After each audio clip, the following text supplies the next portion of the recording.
Con el propósito de ayudarnos todos a iluminar el camino que nos permita salir del atolladero en que estamos, me he permitido compartir este comentario después de analizar los 5 años que han transcurrido desde el estallido de las protestas de abril. 5 años es bastante tiempo y a la vez poco tiempo.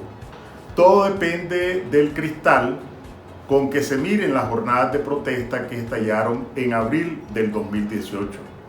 Es un tiempo corto desde el punto de vista histórico, es un tiempo largo si lo consideramos desde la perspectiva del sufrimiento que el dictador ha impuesto al pueblo nicaragüense. En todo caso, sí es un tiempo suficiente para extraer enseñanzas que puedan ayudarnos a iluminar el presente y sobre todo a iluminar la ruta hacia el futuro de nuestro país. Comencemos con abril del 2018. ¿Cuáles fueron los hechos observables que necesitamos rememorar? 1.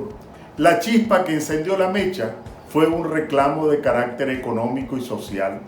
Ortega quiso imponer unas reformas a la seguridad social para evitar el colapso de las finanzas de esa institución, provocada la crisis por el despilfarro, la corrupción y la incompetencia.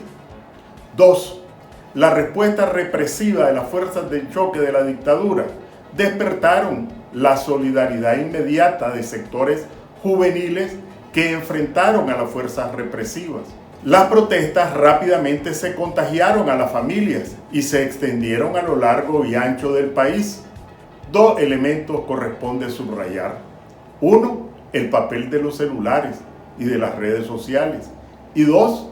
El impacto de las emociones. 3. Las movilizaciones masivas registran varias características que es preciso subrayar. En primer lugar, la espontaneidad. Por primera vez en nuestra historia, la gente desbordó las calles sin seguir a un caudillo o una bandera partidaria. No obstante, a pesar de lo masivo, fueron manifestaciones pacíficas. Por supuesto, no vamos a esconder la cara ante algunos focos de violencia que se registraron, pero lo primordial fue el carácter pacífico de las protestas. 4. Si bien el motivo inicial fue una reivindicación concreta de carácter económico y social, resulta claro que la masividad y espontaneidad son indicadores claros de que el modelo de dominación política y el modelo económico y social, a base del subsidio petrolero venezolano y de prebendas, ya estaban agotados. Por esta razón, las banderas que prontamente se enarbolaron fueron más generales: libertad, elecciones libres, democracia. Pero cuando los asesinatos comenzaron, se empuñó también la bandera de la justicia.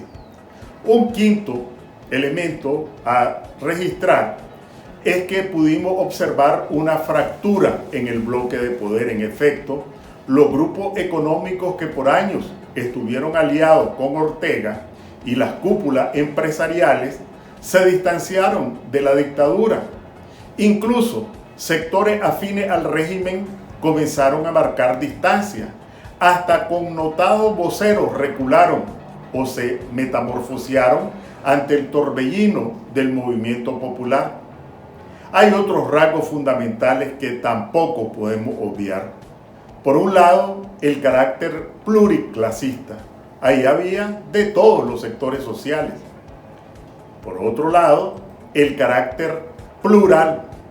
Las identidades políticas, las banderas partidarias o ideológicas quedaron sepultadas ante la avalancha de las reivindicaciones nacionales bajo el amparo de la bandera azul y blanco. También debemos anotar el carácter plurisectorial en términos de oficio, sexo, edad, ocupación. Soy de quienes piensan que todavía no se ha reconocido lo suficiente el papel que desempeñaron las mujeres de todas las edades. En mi opinión, fue el segmento social decisivo. Todos las vimos, con su energía, su alegría, su decisión, su valentía y su colorido.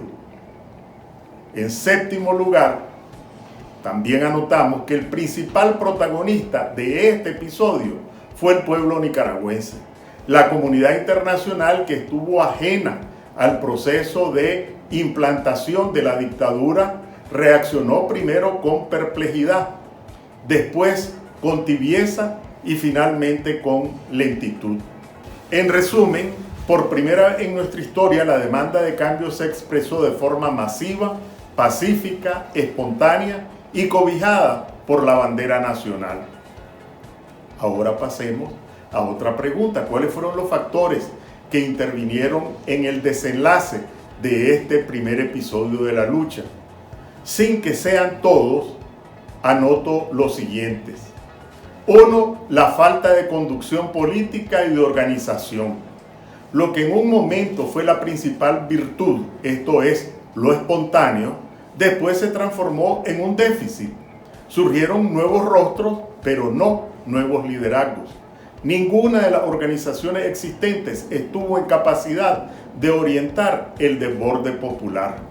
Segundo, el diálogo fue sin duda el principal factor mediatizador. Por un lado, ver sentado en el bloque democrático a quienes hasta pocos días antes habían sido aliados de la dictadura resultaba por lo menos desconcertante. Que conste, esta anotación no encierra señalamientos personales, pero ¿cuánto influyeron los representantes de los ex aliados de Ortega en las posiciones del bloque democrático? Yo no lo puedo decir porque no estaba ahí, pero no es preciso ser adivino para concluir que teniendo más organización, más experiencia, más claridad de objetivos y mayor cohesión, este sector pudo inclinar la balanza hacia sus posiciones. Un tercer elemento a señalar es que las expectativas de una pronta solución que nacieron en la población y se alimentaron desde los escenarios, se desvanecieron prontamente y la energía del movimiento social se fue desinflando. Quiero decir que esto es usual cuando se producen hechos semejantes al analizar experiencias en otras latitudes. En otro orden, es necesario indicar que también hubo una pésima lectura del momento político, de la correlación de fuerzas y de las características del régimen. Esta pésima lectura condujo a tácticas y líneas de acción y aún discursos que a la postre resultaron catastróficas. Y hay que incluir aquí la mediación de la Iglesia Católica. Ni podemos ni debemos esconderlo. La agenda, el método, los interlocutores subestimaron la voluntad de poder de Ortega, su aferramiento al poder, su falta de escrúpulos y su capacidad represiva. Las consecuencias fueron fatales. Ortega ganó con el diálogo un tiempo precioso para salir del desconcierto, reorganizar sus fuerzas y preparar su embestida criminal. El resultado de esa embestida ya lo sabemos. ¿Cuál es la situación presente? La crisis política sigue viva. El recrudecimiento de la represión es evidencia de la crisis, ahí está, palpitando y más profunda todavía. Y Ortega es incapaz ya de superarla. Solo le queda la capacidad represiva. El dictador sigue repitiendo después de 5 años sus cantinelas, sus lloriqueos sobre el golpe de Estado, la intervención extranjera, las conspiraciones. A la crisis política se ha unido la crisis económica y social que también Ortega es incapaz de resolver. Hasta confesó también sus temores ante el 5º aniversario. Vive momentos tensos, dijo. Además de estas crisis económica, política y social, se suma el aislamiento y descrédito internacional. Pero Ortega sigue en el poder. La dictadura es como un enfermo terminal que ni se levanta ni se muere, pero que mientras vive sigue provocando daño porque padece una enfermedad infecciosa. ¿Y por qué sigue en el poder? Para explicarlo, tenemos que referirnos a lo que ha ocurrido en estos 5 años y principalmente al papel desempeñado por liderazgos y organizaciones opositoras. ¿Cuál es su cuota de responsabilidad? ¿Qué rutas tienen ante sí? Esto será tema de otro comentario.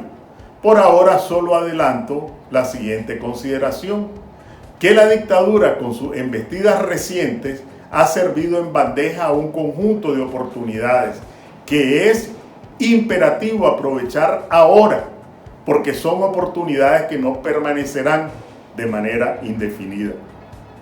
Vamos a continuar con este análisis.